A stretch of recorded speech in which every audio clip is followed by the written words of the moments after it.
Cash flow RCNP. analysis. Cash flow analysis. RCNPV. Replacement chain. What else y'all want to talk about?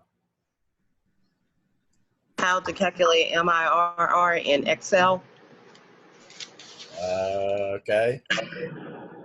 Example 3.7, please, sir. That's a replacement analysis. Replacement 3.7 is the Pruitt truck working on the Mackers. I don't know how you say that word. Makers. That sounds good. Either way. Or you could just say modified accelerated cost recovery system. I could have. I just call it depreciation. All right, so I'm going to go for the easy one first. Somebody said something about MIRR. Wasn't that one of the topics? Yeah.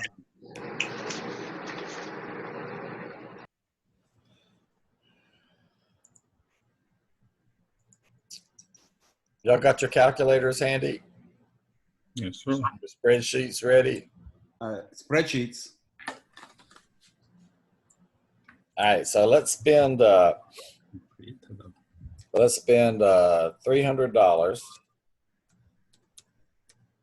with the chance to earn $100 a year for the next 4 years. Y'all think that's a good idea? Great. Accountants would say that's $100 profit, wouldn't they? Yep. What's the rate? Yeah, that's what we got to ask. Let's make it easy. 5%. All right, so one way we could evaluate these cash flows is we could assume that at the end of each year, when I get paid $100, I'm able to take it and invest it where it can earn 5%. Okay. Remember, the IRR does that automatically, but it reinvests at the IRR. It might be more realistic to say that we're going to earn the cost of funds. So at the end of the first year, I get that $100. I'm going to put it in at the 5%, and I'm going to earn that rate for 3 years. At the end of the second year, I'm going to get $100, going to earn 5%, but I only get to earn the 5% for 2 years. And then the third year, I get this. And the last year, I don't get to earn anything because it happens at the end. There's no time to earn reinvestment. So what we're doing is we're pretending that we just took the money associated with this project and we didn't do anything else with it. We just put it in this account where it was earning this rate, and we're asking ourselves, how much is in the account at the end of the year or at the end of the 4 years? So that's obviously going to be 100. That's obviously going to be 105. I'm going to have to do higher math on this one. That's going to be 110.25. And that one's going to be 1.76. Going to throw away that third of a penny? Yes. I'm going to keep it. So at the end of this project's life, how much money have we got?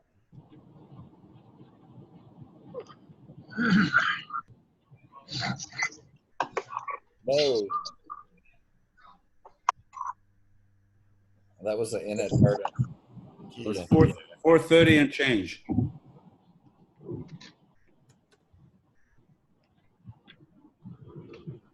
All right.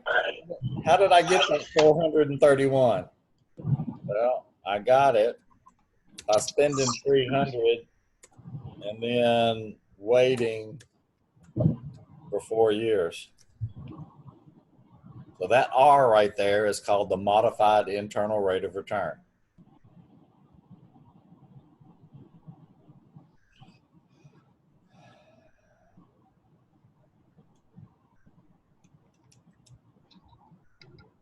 So I'm going to end up doing divide both sides by 300, take the fourth root of both sides.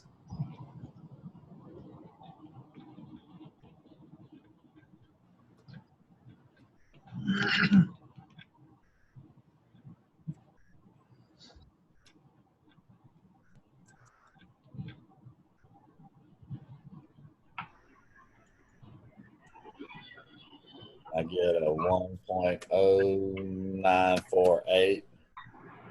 Subtract the 1, that's 1 plus R. So the modified internal rate of return would be about that percentage. Now the IRR is doing that, but it's assuming reinvestment at some unknown rate until you end up with the calculation. Now, We're just locking that out and forcing it to be reinvested at a known rate. now I understood how to do it with the formula. I just didn't know how to do it with Excel. Yeah. So, Dr. Vines, Yes, that was my question too. If we use the modified internal rate of return function in Excel, are we going to get in trouble? no, Okay. just use the same rate. So on this one, you would say, you remember what the arguments in that function are, Penny? No. It's I rate. told- It's the rate, and then the list of the cash flows. What? So it's the Do value. you refer to cells or do you just type them in? You can. It You asks you just- for the range of sales and then the rate 2 times. It's values, finance rate, reinvest rate. All right. You can click the cells. Yeah, and I would just use the same reinvest rate and same finance rate. So the reinvest rate would be 100. No, it would be the 5%. 5%. Right. Yeah, so the only interest rate you need to put in there is this one. Okay. You know, So then the finance rate would be 5%. The only so you rate, put 5% in for both the finance rate and the reinvest rate. yeah. And that should give you a 948.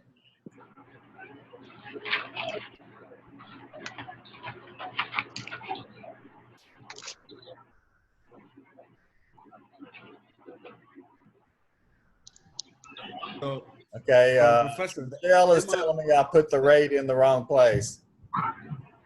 Yeah, I think the rate goes first. Thank you, Andy. not in Excel. No, it Let's doesn't. go last. In Excel, it doesn't. It goes at the end. It asks you for 2 rates. Yes, same with my Excel. Did it work? Yes, I got the same number. Good. Good. All right, let's see.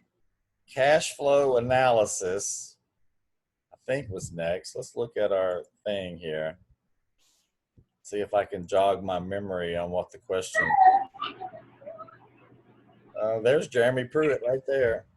I've been getting lots of questions about that in the forum. Let's go over that one. I sure wish she was a better football coach. I'm just kidding.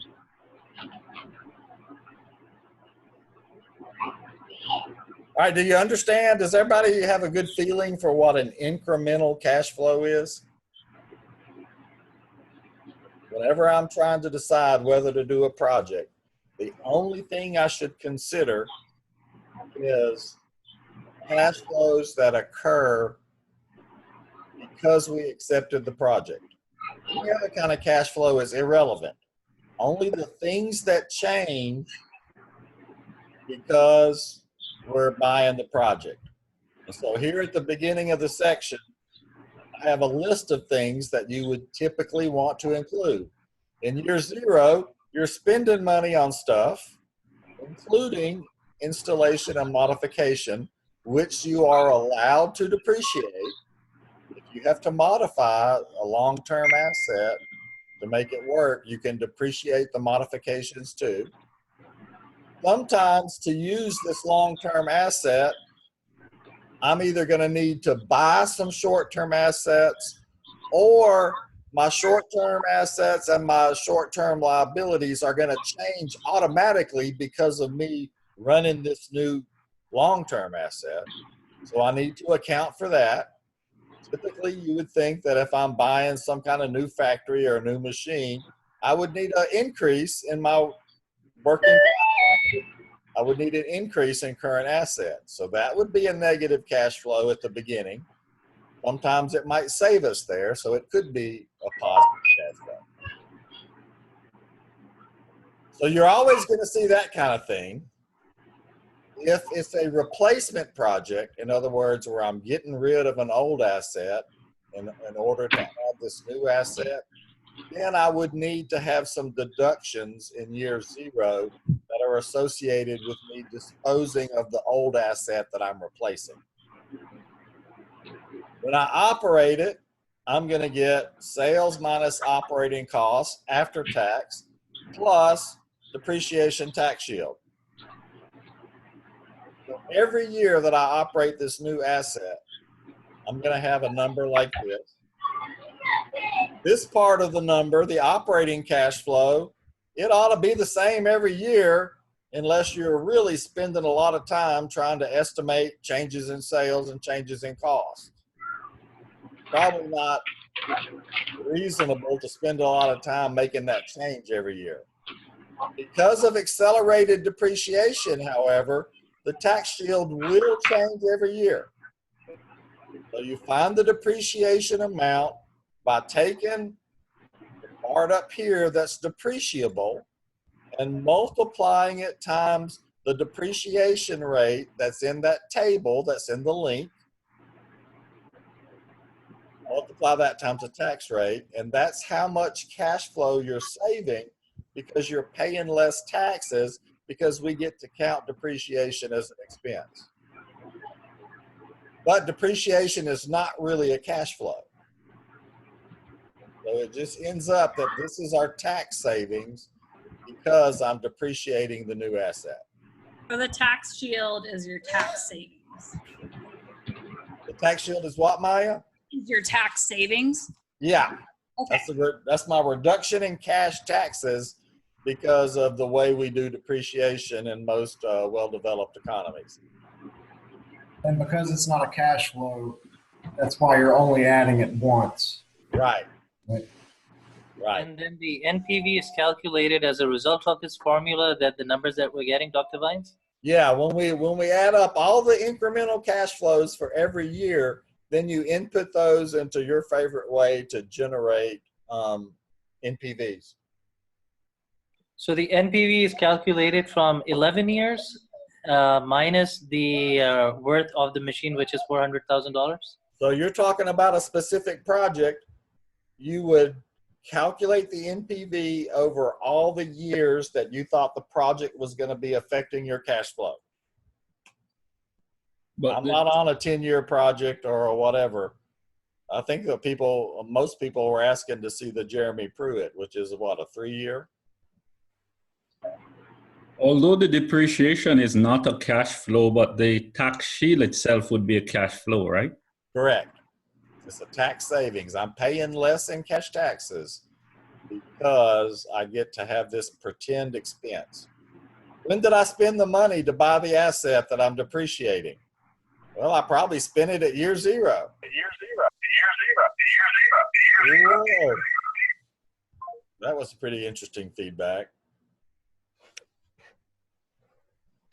So then when you say the after-tax change in operating cash flow, that's the same thing then as like the tax shield when you refer to that. I think probably when I say, I'm probably talking about this part right there, Maya. Yes, I am. Yeah, that's the operating cash flow. I would talk about it separately from the tax shield. Okay. All right. This is a big argument that some accounting colleagues and I had, and we argued about it so much that we ended up writing a paper and getting it published about where should you put different kinds of costs. You know, was it an operating cost? Was it a financial cost? And I didn't like the way some accounting statements go, and they thought I was crazy, and we ended up proposing a new financial statement. And it got published, so that was pretty cool. So, Professor, the first part of the formula is the operation. Yeah, I would call this first part the after-tax operating cash flow, and I would call this part the depreciation tax shield. Okay, what's the whole formula do? All of it together, what is it doing? It's telling us what our cash flow is for the year. Okay, so that's calculating cash flow. Thank you. Hey, H, write that down because I'm driving, so I'll need to remember it when we Thanks, talk later. H, do you charge him by the word? I should, shouldn't I? We're always trying to maximize value in finance. All Professor right, Vines? yeah, go ahead. We go One over quick- problem 3.7. Before we go there, one question before we move from the formula. If you go up, you said that the formula can be reading in two different ways. Is the outcome the same? Yeah, yeah. Okay. If you calculated it this way, oh, wait, where is it? If you calculate it this way, you're going to get the same answer as if you calculate it this way. Okay, thank you. But in my experience of punching buttons on calculators and creating spreadsheets, this is quicker. Okay, got it. Thank This you. is for understanding what's going on. This is for calculating. But you get to the same place. So we're adding the depreciation back in for every year because we didn't spend it in that year. We spent it in year 0. So up here in this part of the formula. All right, let's go to this replacement project. We're going to do everything the same way that we did in the previous one, except I'm going to have to look at getting rid of the old asset and the opportunity cost that provides. Okay? So here is buying a truck, paying $32 for the truck. There's a negative 32. I'm spending that on the new truck. Probably can't get a truck for 32 anymore, at least not one that'll do any work. Because I'm replacing the old truck, I'm going to sell it. So I'm selling it for $7,000, and I'm doing that right now, selling it for $7,000. Its book value was $12,000, and I knew that because I was depreciating it at $4,000 a year, and I had 3 years left. So 3 times 4,000 is 12,000. So that's the book value of the old truck at the beginning of the new truck. I got to pay taxes. Say that I again. got to pay taxes on a gain. I can avoid taxes if I have a loss. But then I'm adding the 12,000 back because that's a book value, not a cash flow. Okay, go ahead. I thought somebody was asking me a question. Yes, go over the book value one more time. Okay, The 12,000. depreciating it at $4,000 a year. And at the end of 3 years, it was going to have a book value of 0. So 3 years of depreciation at $4,000 a year means that right now it must have a book value of $12,000.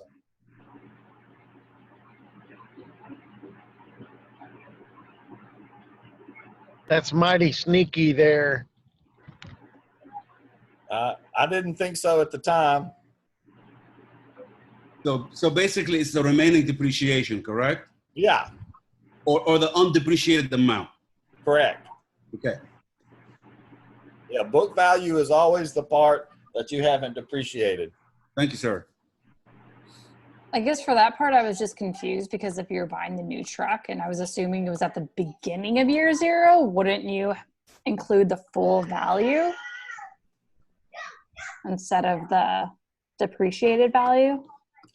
Well, but on the new truck, we are including the whole value. This is the old truck that I'm getting rid of, Yes. and it's going to have tax consequences. Yes. But I was like thinking of it because then you're claiming that this is the value after 1 year before you sell the old truck, correct? The 12,000. No, two separate things. Old truck separate from new truck. Okay. But they both provide cash flows in year 0. Okay. Somebody's paying me $7,000 for the old truck, plus I'm saving $2,000 in taxes. So that's a $9,000 inflow from getting rid of the old truck. So what formula are you using to calculate the sale of the old truck? I'm saying selling price minus book value after tax plus book value. And it's up here somewhere. Probably whenever we talk about it. Right. Yeah, I'm with you.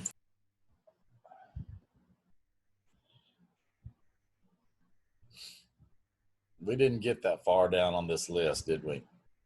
When we were talking about selling stuff. There it is.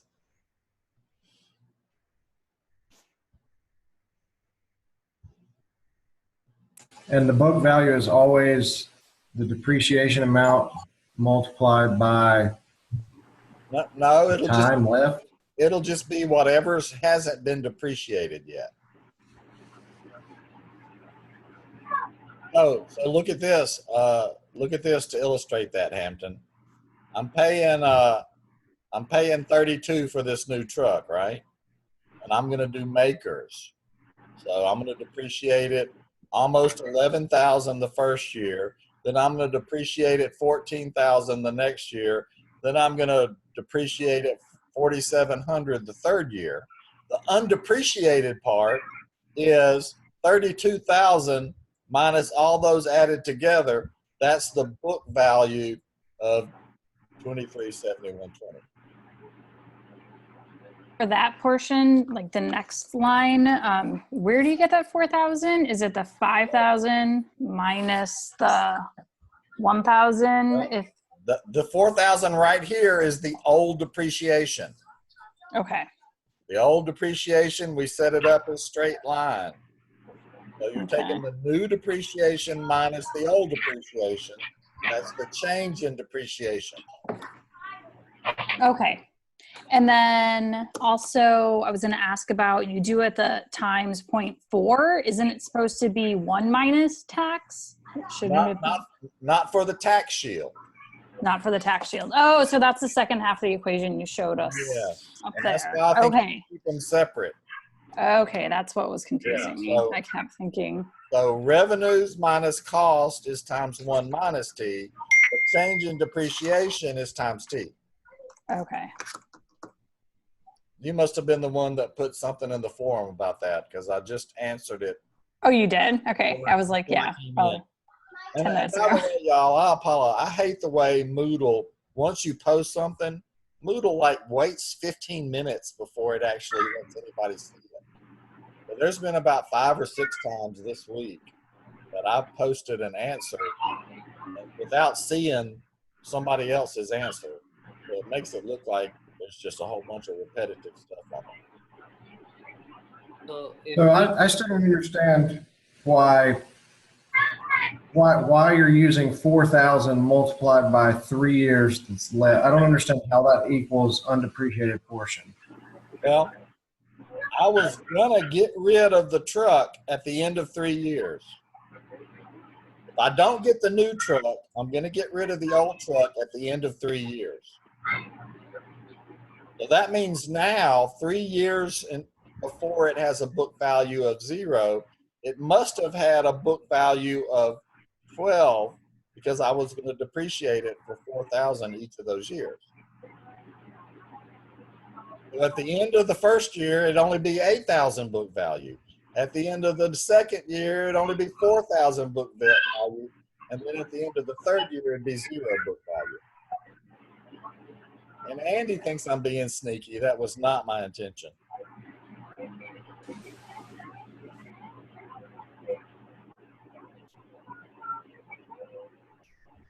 It's just one of 5,000 little details we have to understand. Correct. But I hope it makes common sense. No, it does not. It will, Hampton. Now, let me ask everybody the obvious question. Is there any way possible that this right here could be a test question? Yeah. I hope not. No. But it's very lengthy, eh? There's no way you could do that in 5 minutes. Yeah, it's very lengthy. So that could be like the whole test. Yeah, Just that's our only whole question. test. I would be fine. There's no way. Unless So that what was am I like going the to only do, you question. think? What am I going to do? I'm going to say, all right, find the after-tax change in operating cash flow.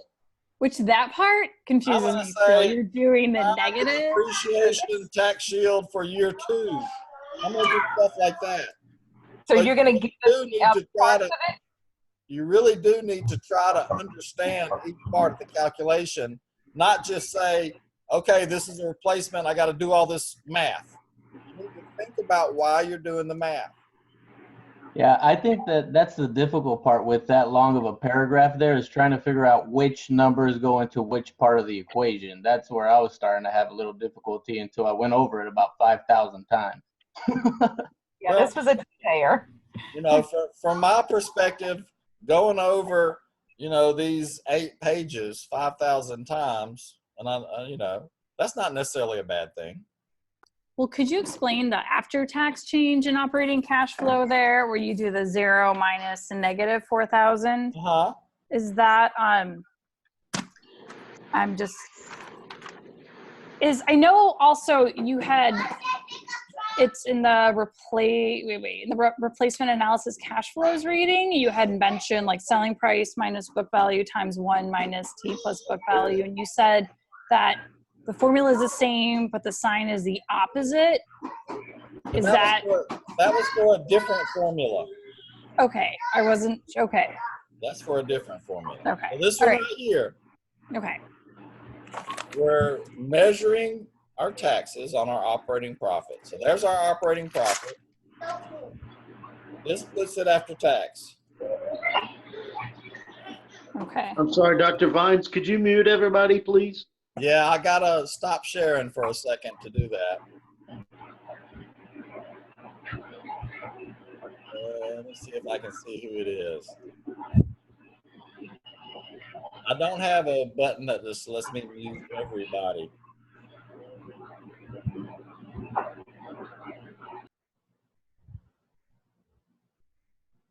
All right. Looks like we have succeeded. Now, since this is a replacement, this sales is really the change in sales. Y'all can see my document again, right? Yes. Yes. Good. So that's the change in sales. It could be that maybe I got more sales with the new truck than I did with the old truck.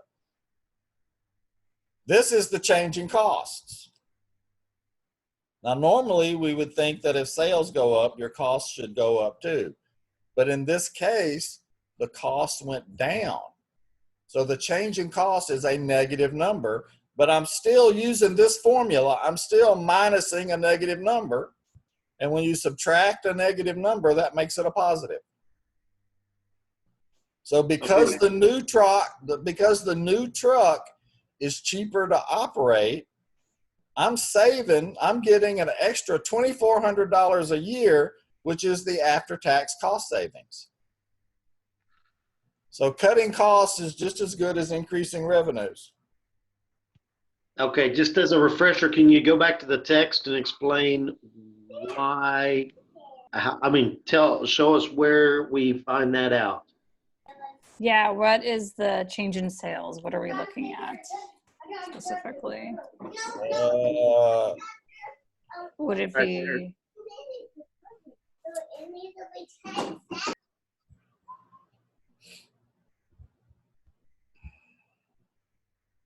Here we go.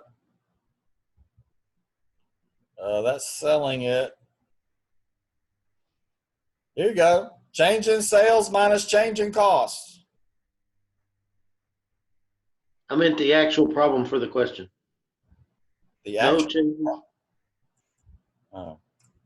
The text for the question, it tells us those numbers. It says something about operating costs will be decreased by 4,000. Okay. Operating costs would drop to 1,000 a year. Originally, the operating costs are 5,000 a year. So the old truck cost us 5,000. The new truck is only going to cost us 1,000 a year. I see. Very sneaky. But then the change in sales, wouldn't that be the cost of the new truck minus what you sell the old truck for? No, that's not sales. That's salvage value. Okay. If I don't say anything about sales, then it's zero. Sales is zero. Okay. So what you're saying is that in this case, you're really going to be having sales throughout the entire. I'm sorry. Hold on just a second, please, David.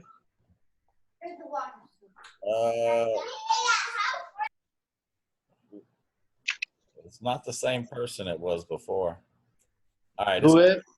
Go ahead, David. You got the floor now. Okay. So what you're saying is that when you don't reference, and in this case, you're going to have the same sales, or from an accountant's perspective, you're going to have the same revenues for the entire time frame that you're having this truck.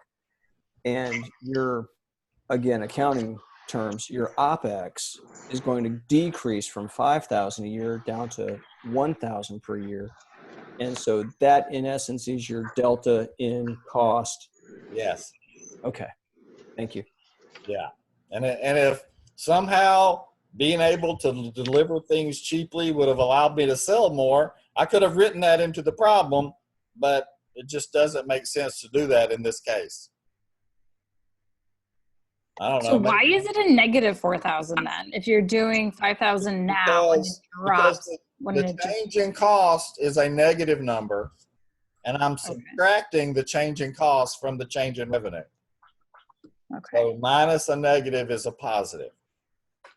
That one I know. I just thought that you were looking at like 5,000 minus 1,000, you get positive 4,000. So.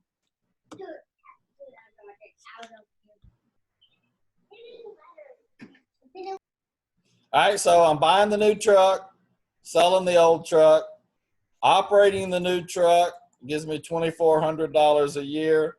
Here's my change in depreciation times the T for every year. Here I am selling the new truck.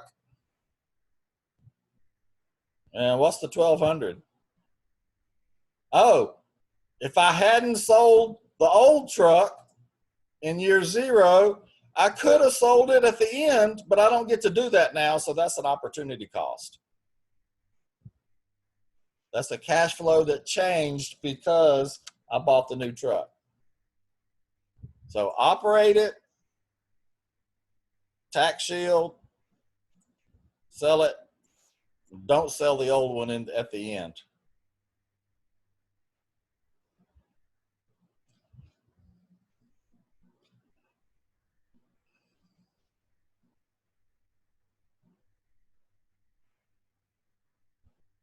Does that help some? No, I'm good. I think the PowerPoint has a different scenario but I think the PowerPoint is about a replacement project. Is my memory that bad, or is that correct? Are y'all seeing my Moodle right now? Yes. So if the way the Jeremy Pruitt thing is worded is screwing you up, go look at the replacement analysis PowerPoint. Maybe those cash flows are more intuitive to you. But we're doing exactly the same calculations, just with different numbers.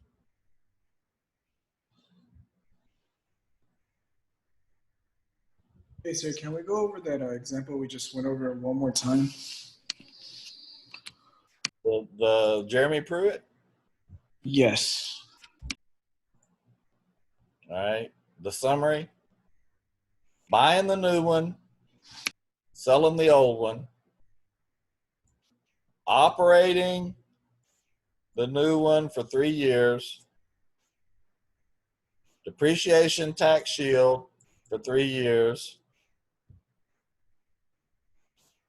I didn't mean to italics that. Selling the new one, not getting to sell the old one. So not getting to sell the old one is because we actually sold it in year 0, correct? Right. If I sell it up here, I don't get to sell it down there, which is what my original plan was. Got it. Okay.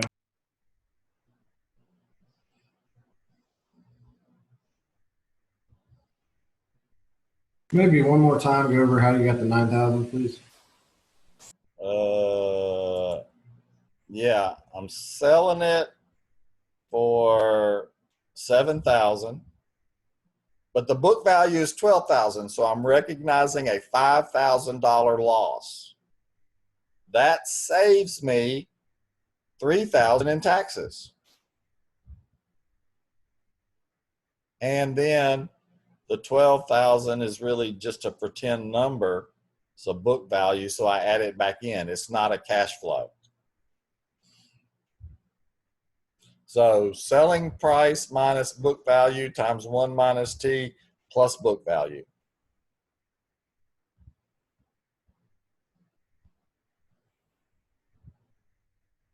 And that formula is up here somewhere.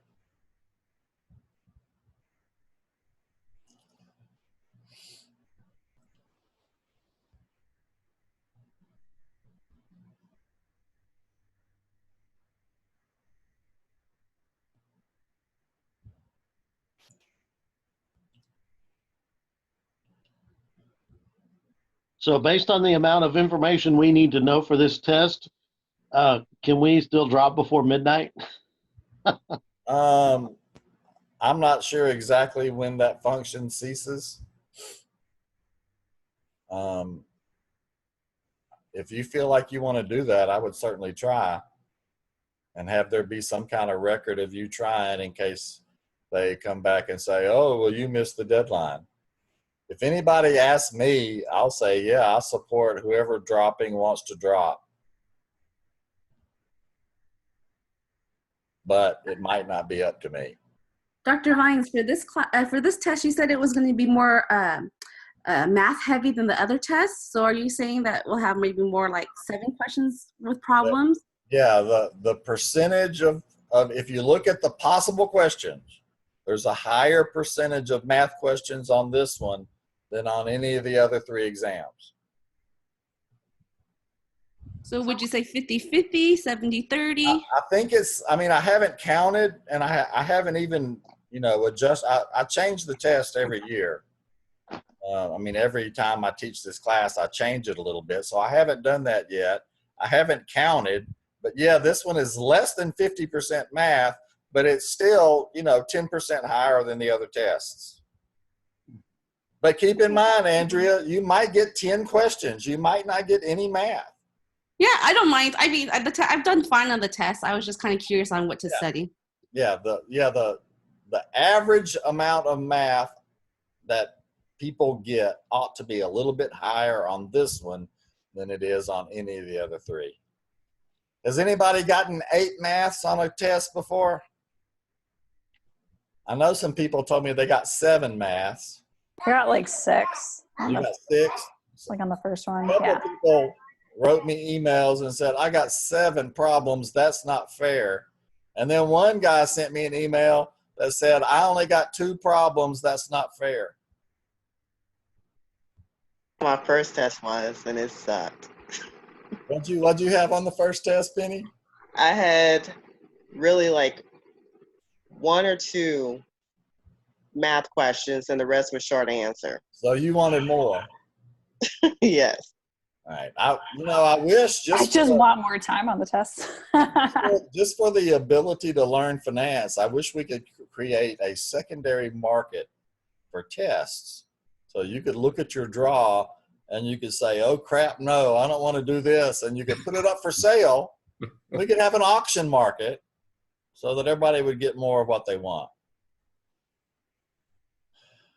Yeah. But I'm only randomly being an asshole, so I feel okay about that. I have a couple of questions still. Yeah, hold on.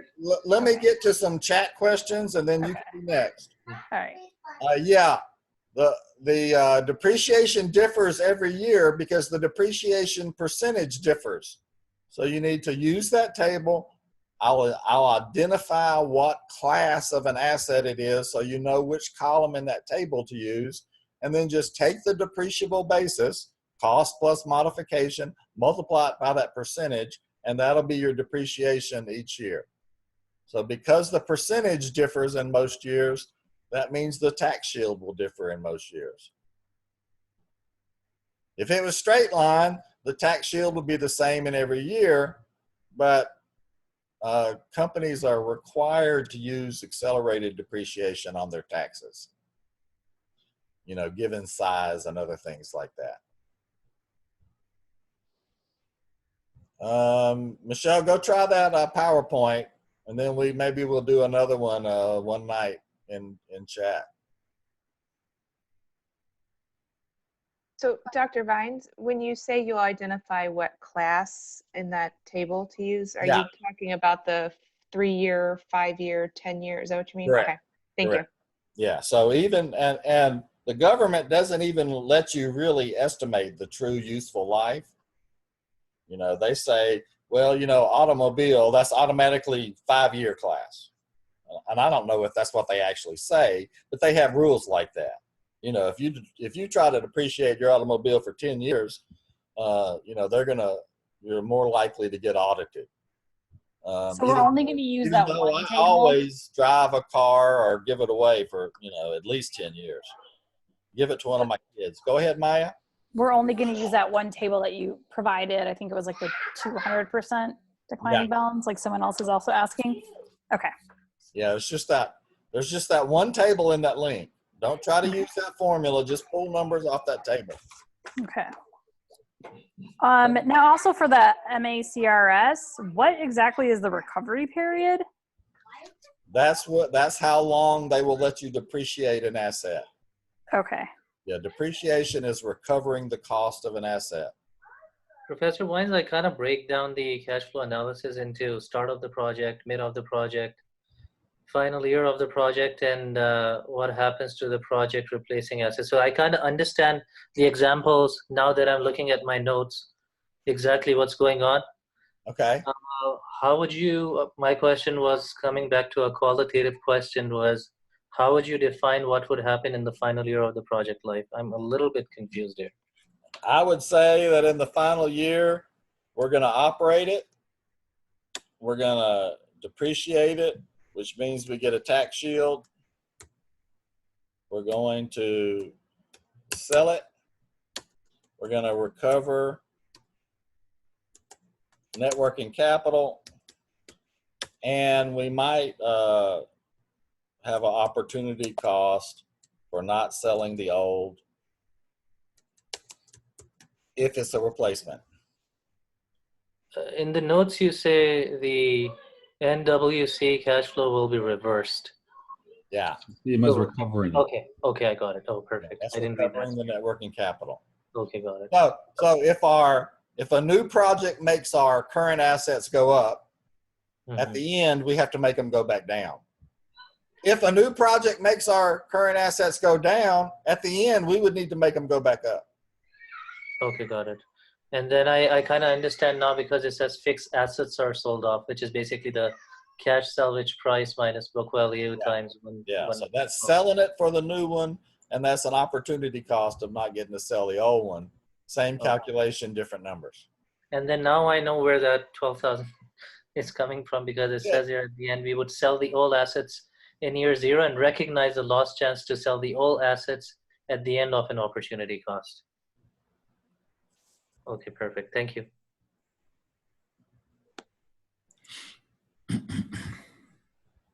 Oh, somebody's asking about practice 2. I'll get to that in just a minute, Jody. Tavia is seconding Maya's request for more time.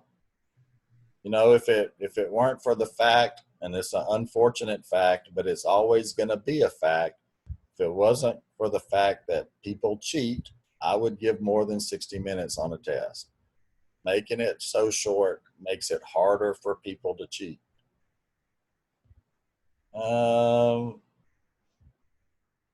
Chelsea, how did you make that little square sign at the end of your multitasking statement? Is that like a emoji that's not showing up in my type? It's an emoji. Will you give us all depreciation? Yeah, you should be able to calculate depreciation from a maker's table. So be ready to do that, H. Yeah, if you have to depreciate anything, just use that table, which is the 200% declining balance. And on that note, you might even jot those down on a piece of paper and keep it beside you, or maybe put them in an Excel spreadsheet so that you can just cut and paste them to where you're working. Shouldn't be that big of a deal. and then on that note, Dr. Vines, it's either going to be 3 years, 5 years, or whatever the table says, right? Yeah. It won't be out of those years. Okay, perfect. No. And you know, I got to grade these. So, you know, 3 years is probably easier to grade than 10 years. No, I have to give you the asset class. You're not supposed to know how to do that. And I'll say something like 3-year makers or 5-year makers. So that's telling you the class. All right, let's go look at practice problem number 2 for Jody Moore. Practice new problem 2. Okay, those are EAAs, equivalent annual annuities. So this NPV up here on this machine A, it was 10/19/84. So all that we're doing is we're finding an annuity payment amount for a 3-year annuity that has the same value as that. So I'd say 3N 8 IY PB 10/19/84. Future value 0. Solve for the payment. If you do that, you ought to get 395.73 for machine A. Okay, thank you. You're welcome.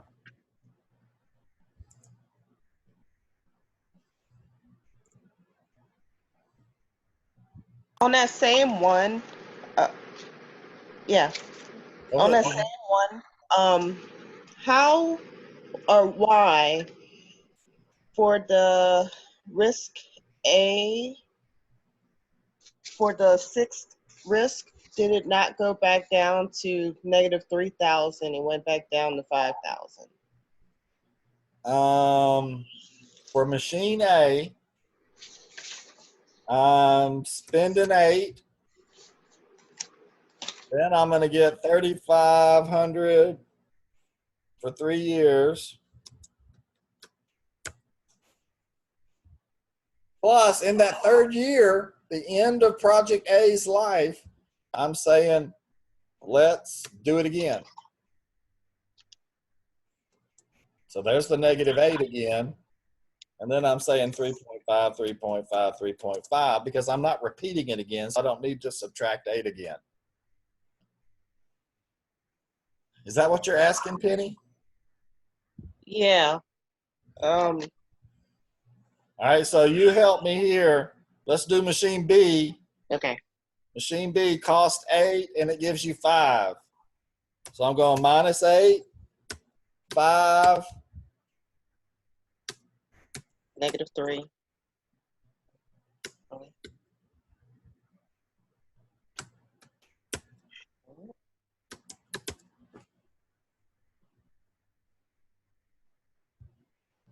Is that right? 6, 7.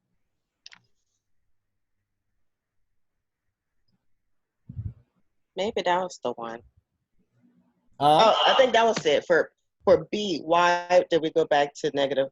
Why did we go back to 5 and not -3? That was the one for B. Because I mean, if we were extending it out 8 years, we would have done it again. But we're only extending it out 6 years, so we don't have to. Okay.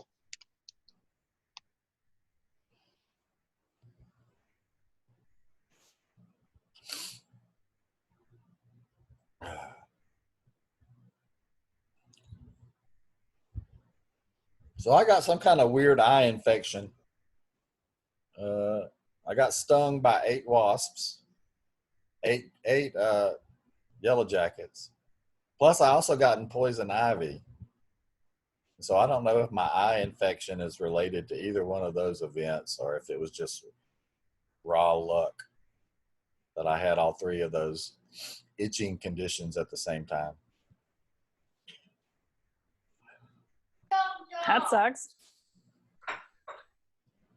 It was mostly just itchy. And I found a new product that you, it's like this little granule-y stuff, and you rub it on your poison ivy. That stuff worked. I put it on one time and my poison ivy went away. I'll have it handy for the next chat so I can do a public service announcement for this product. It's a good one. So what else y'all want to do tonight? Dr. Vines, I had a question, a Sure. theoretical question. In the text you talk about disagreement between IRR and NPV. Yeah. What is that disagreement? Well, whenever your hurdle rate, whenever your WACC is low, relatively low, the IRR is going to pick a different project than the NPV would. And the reason is because of that reinvestment assumption. The IRR assumes reinvestment at the IRR. NPV assumes reinvestment at the WACC. So if I have a low WACC, NPV gets hurt with that reinvestment assumption. Right.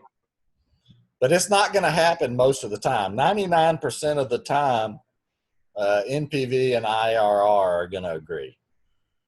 It's only when you have mutually exclusive projects and you have a low discount rate that you're going to have a problem there. And it's easy to solve. If you ever have a disagreement between IRR and NPV, pick the highest NPV. Okay. All right.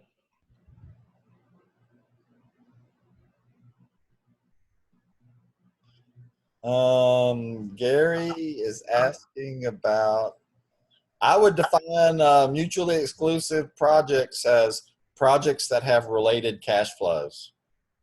So my favorite mutually exclusive project example is Walmart.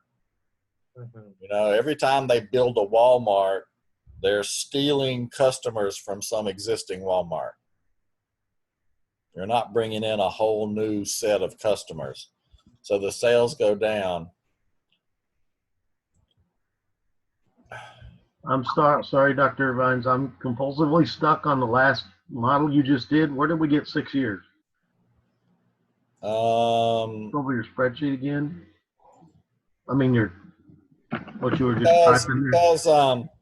because project A was a 3-year project and project B was a 2-year project. And I have to make them equal length. The lowest number of years that would have equal length. That's the lowest common multiple. Okay. I mean, we could have done 60, but that would have been a hell of a lot of button pushing. So it's best to do the lowest multiple. Okay, I get it. Maya, good job there on that offspring. He was cute as hell.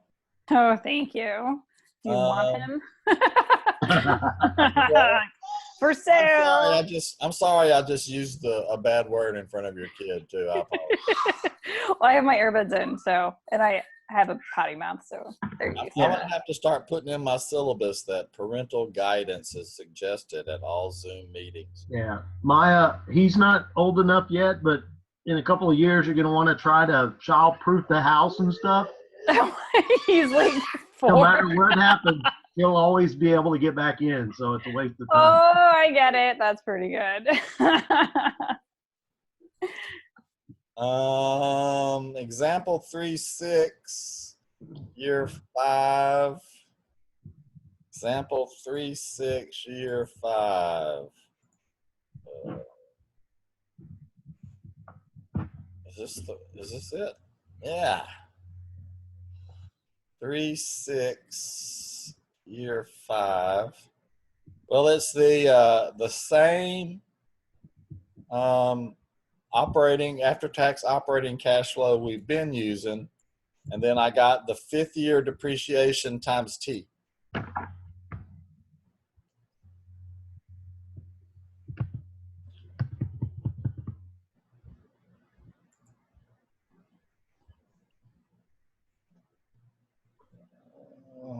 Yeah, to find out what would have to happen to make an NPV go to 0, I'm saying to myself, how much would I have to reduce the cash flows every year to turn this positive NPV into a 0? So I just use the NPV as a present value, and then I find a payment amount that equals that.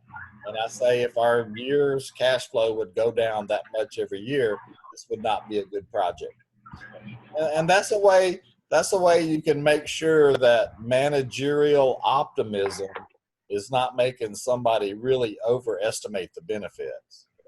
I mean, if you're ever worried that the benefits of a project are being overestimated, say to yourself, well, how much of an overestimation would it take for this not to be considered a good project anymore? And that's just a little rule of thumb thing that I do. We used to have this project where we made our undergraduates estimate cash flows on some project they thought of. But, they would always say, oh yeah, it's going to make $1 trillion a year and it's going to be completely free to operate.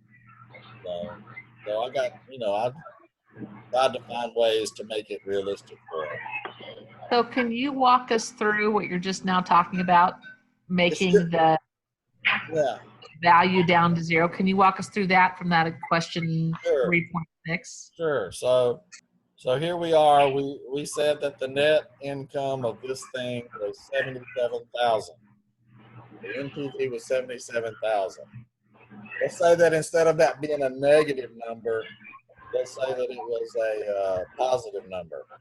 All right. So I need to change the existing cash flows so that I change the NPV of the project by $77,000.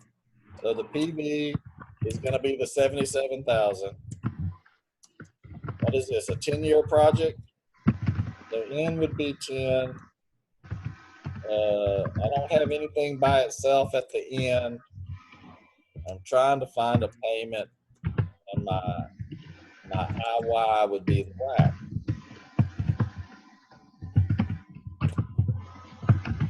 So it's just like an EAA. I'm finding an annuity amount that's equal to the NPV. So on this one right here, I'd have to increase it by that much. because a 10-year annuity at whatever the rate is on this project, 10-year annuity is equal to 77,000. A 10-year annuity of that amount.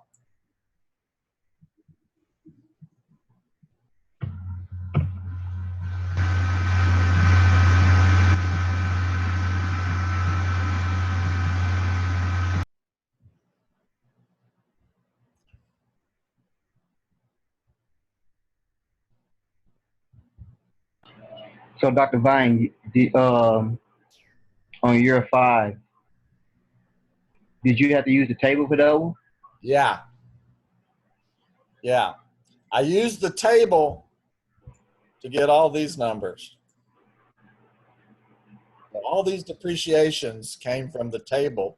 I'm taking the 400,000 depreciable basis and I'm multiplying it times the percentage in the table. So it's like 10%, and then it's like 18%, and then it's like 14%. So each of those numbers came from taking a percentage from the table and multiplying it times 400,000. Okay, so I understand that part. So when I go down, start to do the equation part, like I say from 1, 2 all the way down, how are you getting, like I say, the 14, 7, 52? The depreciation in year 5 is 1, 2, 3, 4, 5, 36,880.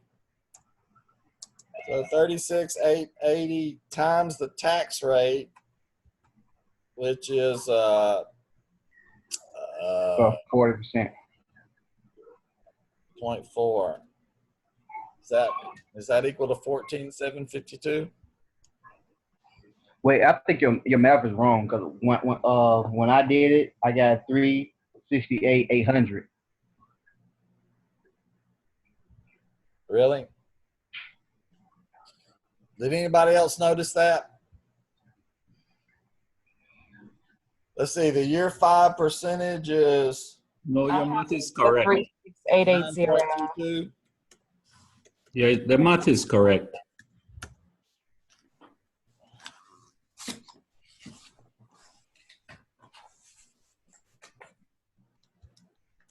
All right, so I get 36,880, then multiply that times 0.4. Oh, okay. I see what I did. I left the 0 off. Okay. But 0 doesn't amount for much unless it's at the end.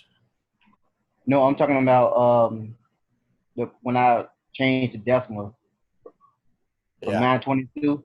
Yeah, I left the 0 off on that one.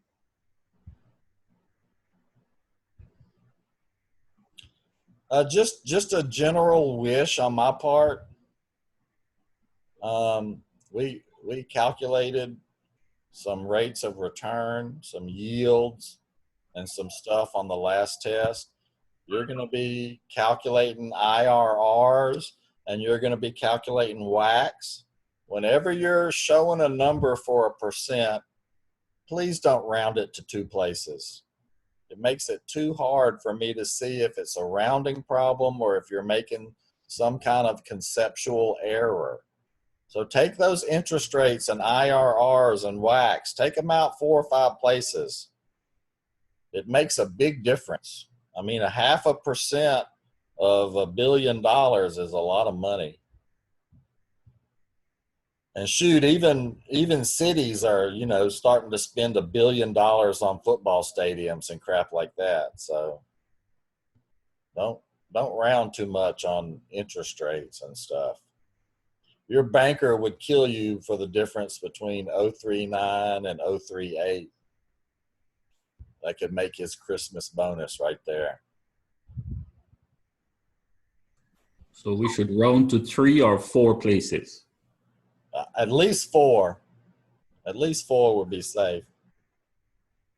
You want to be able to see the difference in the number anyway.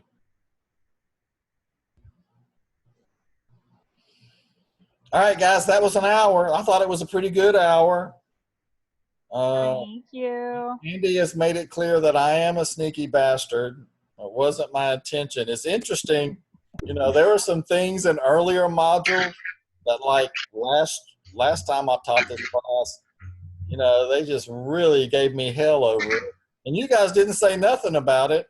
those other guys didn't say nothing about the Jeremy Pruitt thing, and you guys are giving me hell about it. So since I'm making everybody unhappy, I must be doing a good job. Right. I'll be back tomorrow night, God willing. See y'all.